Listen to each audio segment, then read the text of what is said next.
all plywood. It's solid plywood. You're about to see a couple of track saw cuts to get to this point. And these guys will get cut out. Both of these for glass and a raised panel. All these edges will get solid wood. And like I said before, the veneer will be cypress, which is a good outdoor wood.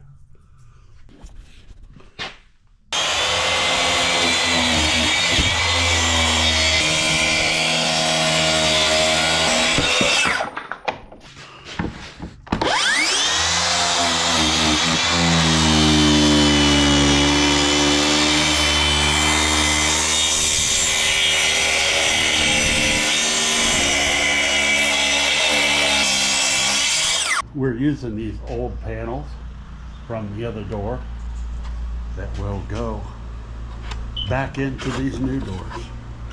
This is what you get after you cut out your holes for glass and a raised panel. Once all the edges and veneer are on here, literally none of this wood will be seen. That is the original door that we are reproducing. Kind of a cool project.